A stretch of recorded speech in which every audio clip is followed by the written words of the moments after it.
Hello and welcome back to the Den, fellow dorks. My name is Matt, and today, man, it's been, holy smokes, it's been so long since I've made a video. Corporate America is tiring, and you know, you just get caught up in life. But it's not like I haven't been playing any Warhammer. In fact, I've probably been playing too much if you ask my wife here. In fact, we just got back from Spokane, Washington, where I took part in a 80-person event called the Storm of Silence, hosted by Gamers Haven. It was a ton of fun. The important part is, you know, we got back, I was kind of cleaning up some stuff, I was unpacking, and I was thinking about all the kind of prep I'd put into it. And recently I also kind of went through and deleted a bunch of my old videos and just kind of refreshing the channel up a little bit because I do want to get back into the swing of things.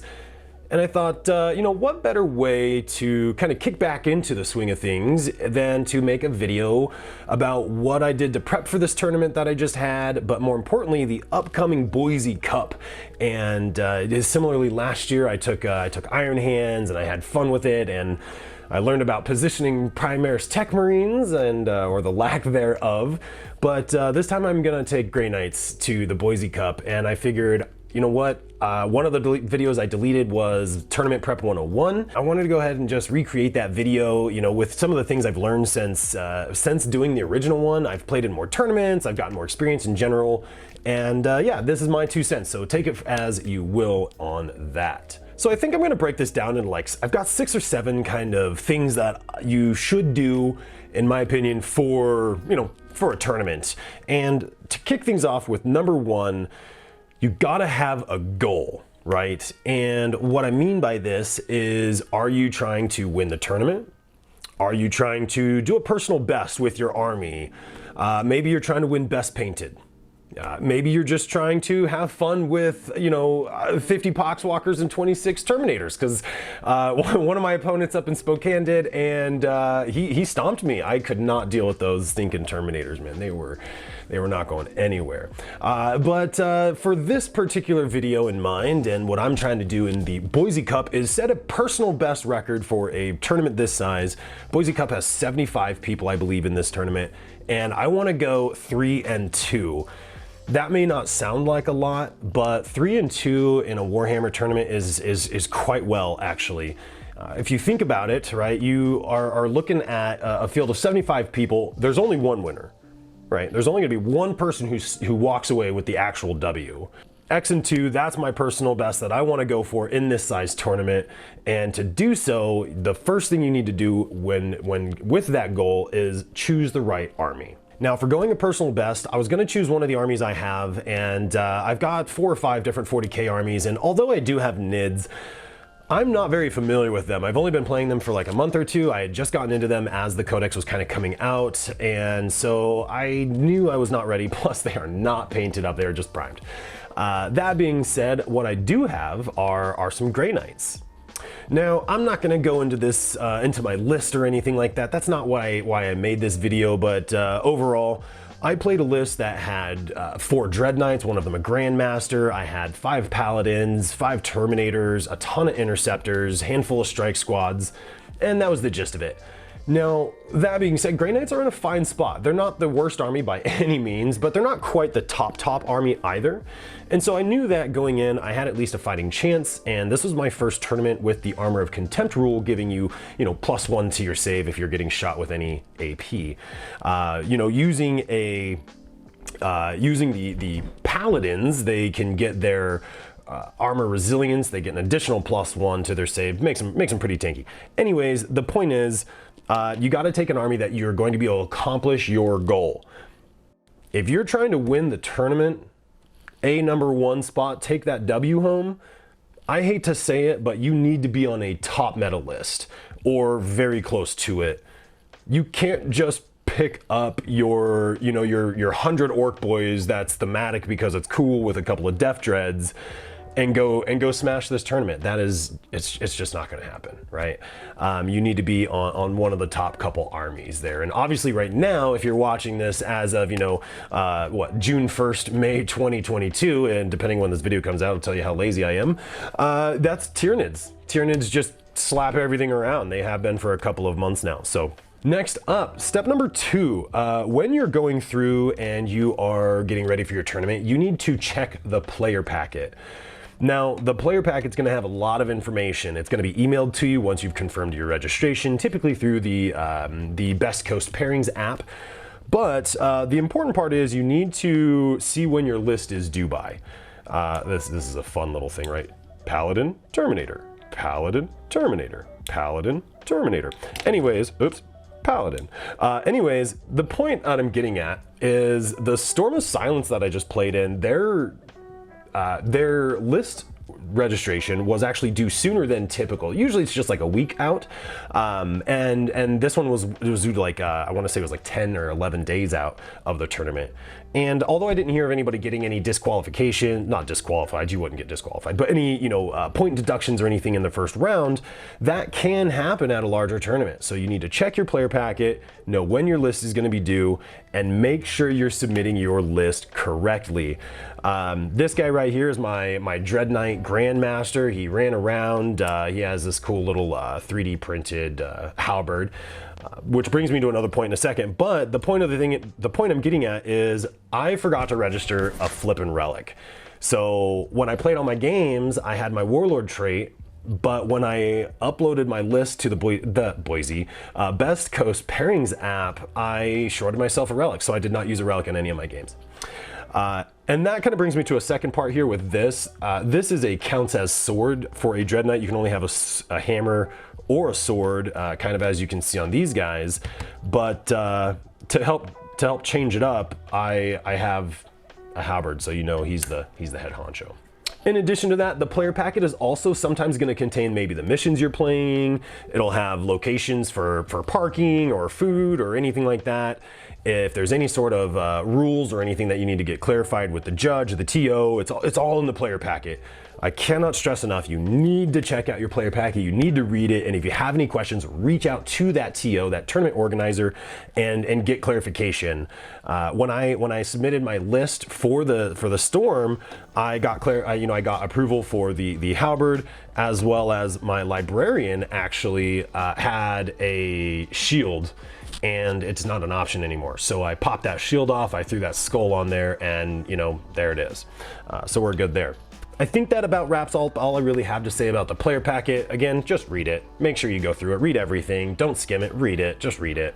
Next up, we have number 3. Now, number 3 here is arguably the most important part and probably the one you're gonna spend the most time on, and that's getting your little action figures on the table, right? You need to be playing as much as you can. Now, you need to be playing preferably against different armies, and if possible, the top armies, right?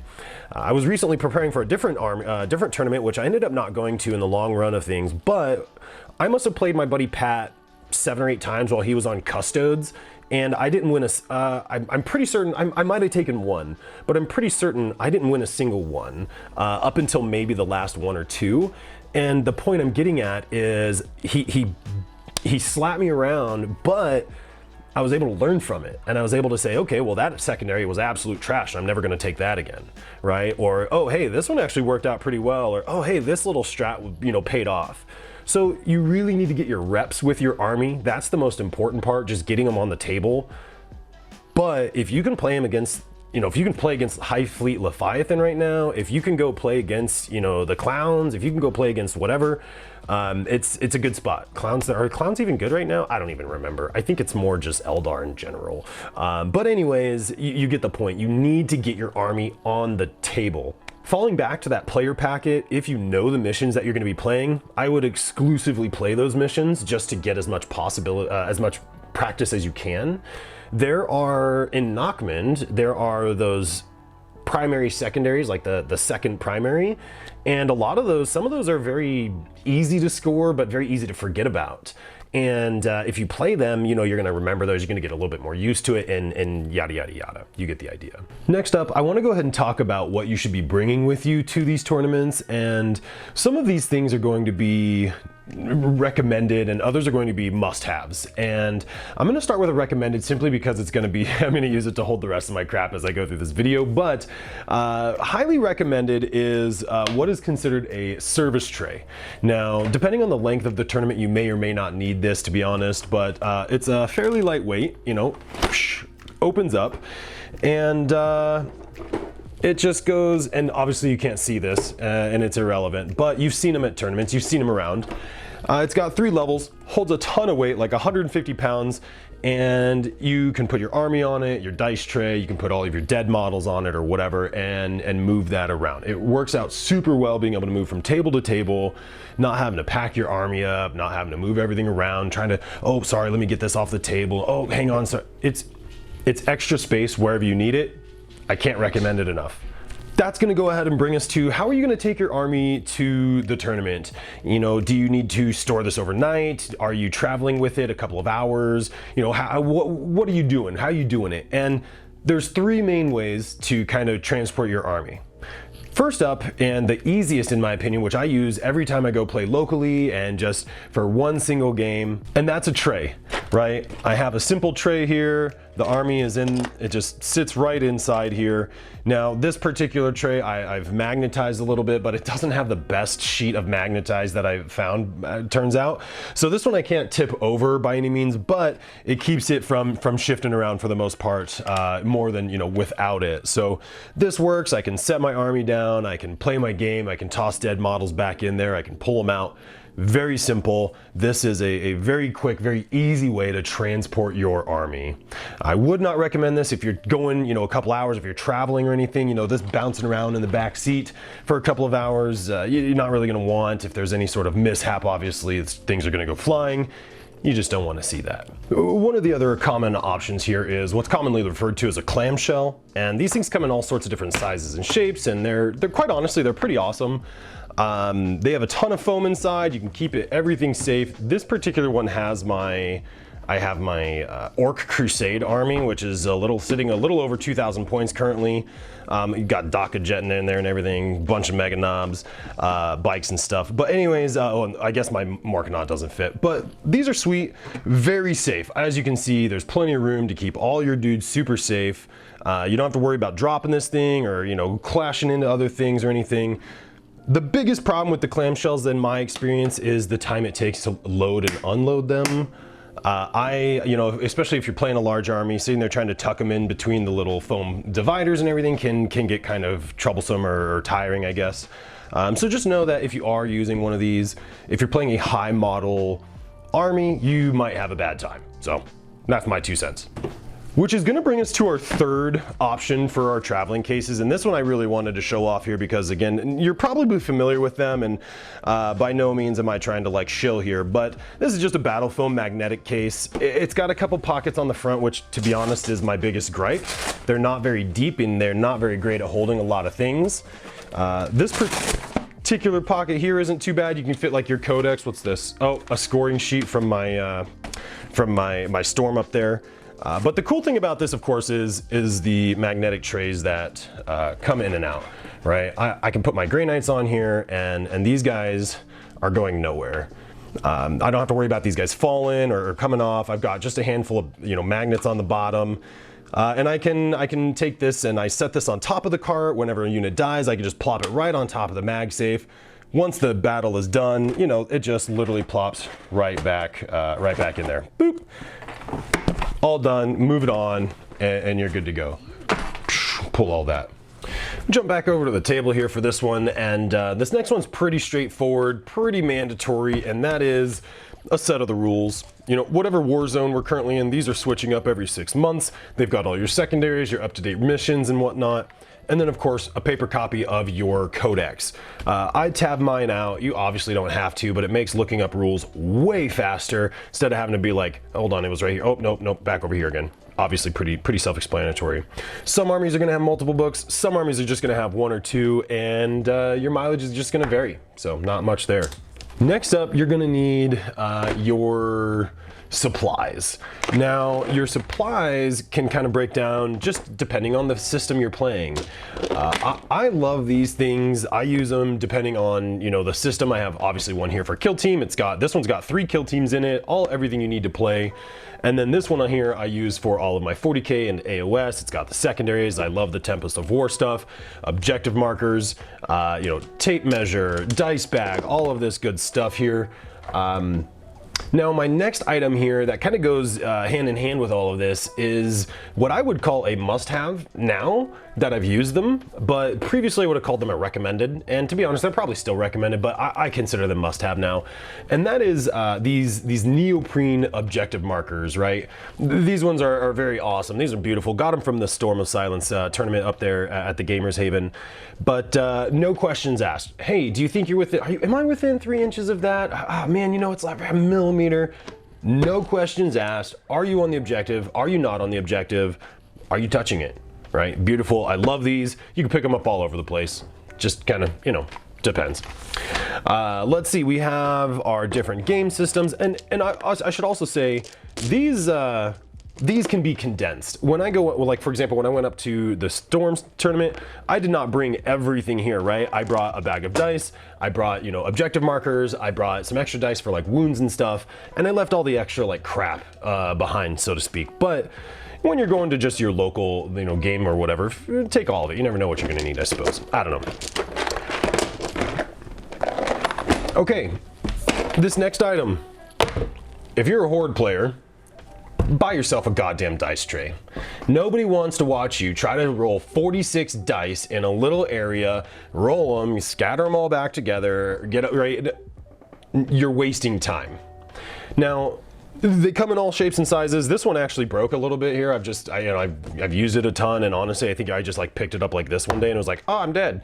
So long story short though, if you're rolling more than 5 or 10 dice, you should be using a dice tray.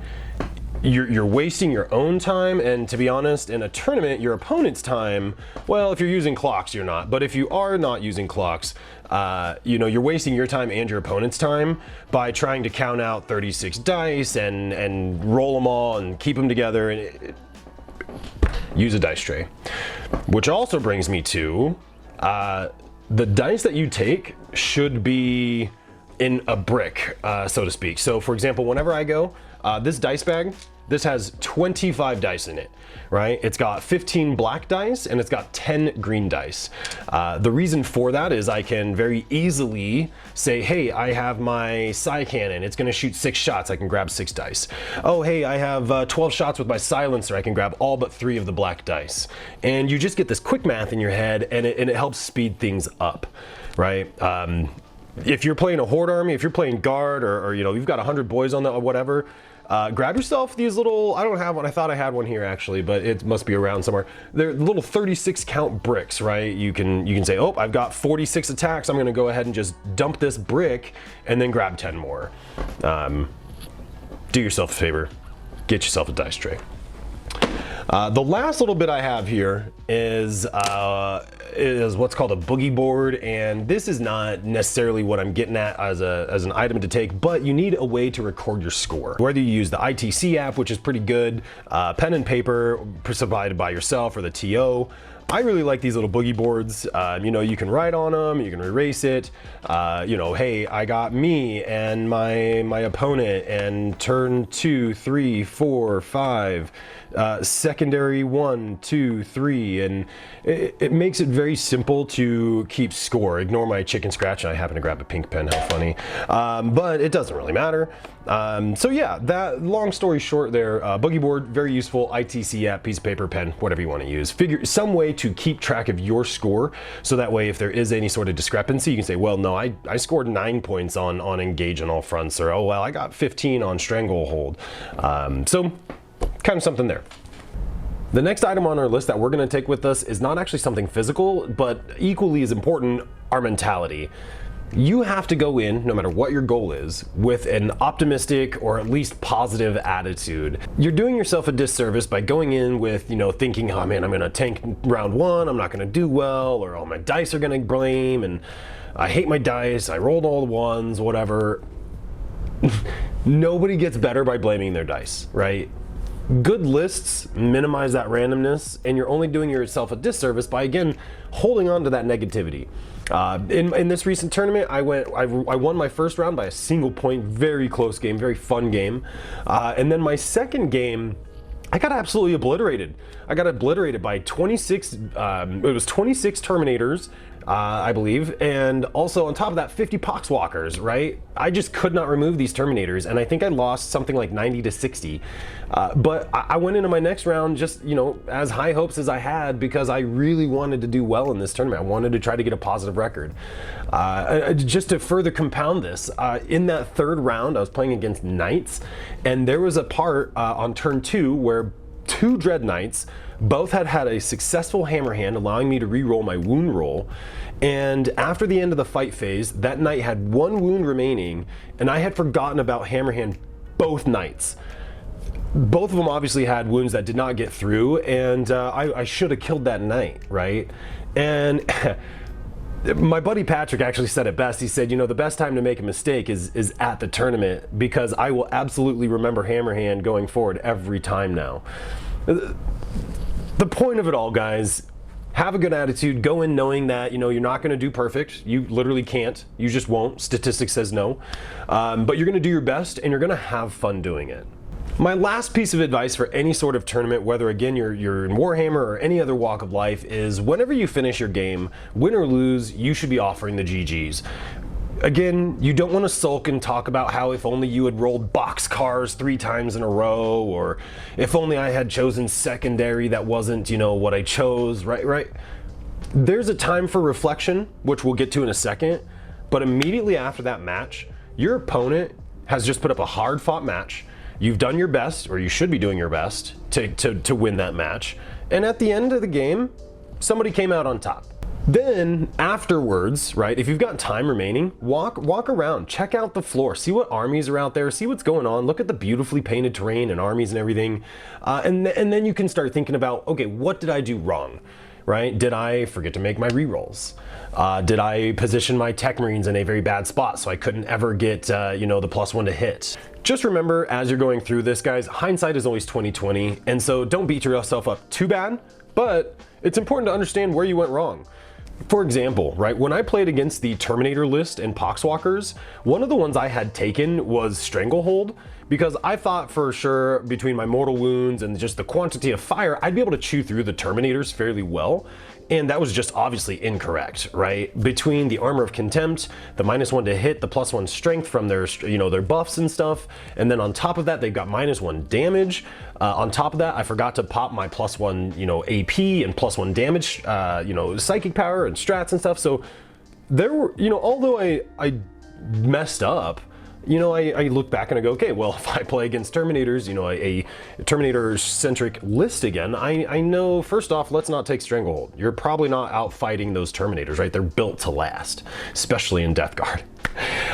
You know, it's important to understand and learn from your mistakes and move on and apply it the next time, right? To accomplish that goal, right? So for this tournament that I did recently, I went 1-2 drop. I won't even lie, I didn't return for the second day. Although I had a blast, I learned a lot of lessons. I also had my family up there with me, and you know, Spokane had some sweet stuff to offer. We loved Riverfront Park and everything. We spent hours down there just checking out all the cool stuff. At the end of the day, guys, remember, we're all grown-ass adults playing with little miniatures, and we're just trying to have a fun time, right? That being said, guys, thank you so very much for watching this video. If you're interested in seeing what I take to Boise Cup, a little bit more about that, I will have a video that I plan on putting out about the list. Again, it's going to be pretty Paladin heavy, I think, probably at least 20. And we'll see. We'll see what I can come up with. I'm going to test it out, figure it out. Thank you again for watching. For all of you that just stuck around while I wasn't posting videos, you probably just forgot. I mean, honestly, it's just in the background of YouTube. But regardless, thank you so very much to all of you, and I will see you guys next time.